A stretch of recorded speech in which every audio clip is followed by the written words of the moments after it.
ऐसी चीज़ नहीं होने जा रही थी, सिर्फ प्रोपोगेट किया जा रहा था प्रोपेगेंडे के तहत।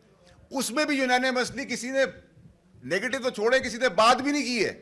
तो आज पाकिस्तानी कौम को पता होना चाहिए कि पीटीआई ऑन बोर्ड है। ये ड्रामा और दिखावसला और ड्रामेबाजी करती आई है और करती है और आगे भी करेगी। इनकी कोई किसी चीज़ के ऊपर कोई स्टैंडिंग नहीं है। ये बताना आप लोगों को बहुत ज़रूरी इसलिए था कि ये जो गुमराह करते हैं सोशल मीडिया पर चलें, वो अननोन है, उनकी कोई औकात नहीं है, लेकिन जो नोन चेहरे हैं उनकी मैंने पाकिस्तानी कौम समेत आप लोगों के तवज्जुह से असलियत बता दी है कि ये पीटीआई का चेहरा है कि बातें बड़ी बड़ी, हर चीज़ में नेगेटिव बात, और जहाँ नेगेटिव बात तो क्या, अगर वोट प्रेजेंट करना था तो वहाँ भी वो नहीं अपना ऑपोजिशन का वोट डाला, क्लीन चिट दी। उसके बाद जहाँ मदद की ज़रूरत थी वहाँ सरकार को मदद भी पीटीआई ने फराहम की, तो वो भी आप लोगों के सामने। और तीसरी चीज़ कि जो प्रोपोगेट कर रहे थे थ्रू आउट 2-3-4 दिन से नेगेटिव बातें और मस्जिदों की झूठी कहानियाँ सुना रहे थे, उन सब के मुंह पे आज एक पीटीआई वालों का तमाचा है कि उनकी असलियत तो खुल के कौम के सामने आ गई है। तो अब उनके पास क्या शक्ल दिखाने के लिए वो काबिल हैं, किस चीज़ के बेसिस पर वो पॉलिटिक्स कर रहे हैं, क्या वो कौम को बताना चाहिए।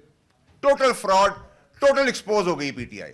और इससे ज़्यादा एक्सपोजर आपको पहले भी बताता रहा, लेकिन मैंने मुनासिब ये समझा कि क्योंकि ये बहुत जेन्युइन और सीरियस और बड़ी इंपॉर्टेंट चीज़ है पाकिस्तानी कौम को किसी की असलियत बताना, तो मैंने आप लोगों को बता दी। आप लोगों के इस्तीफे पे क्या कहेंगे, कितना प्रेशर उन पे क्यों डाला गया और क्या उन्हें दोबारा इलेक्ट करने के लिए आप अपना रोल को प्ले करेंगे? देखिए जी, साहब बड़ो साहब ने कौमी मफाद की खातिर वोट दिया है, जिसको बड़ी अच्छी निगाह से देखा जाता है, और सारी पाकिस्तानियों को इसी तरह सोचना चाहिए जहाँ पाकिस्तान की कौमी मफाद के लिए हो।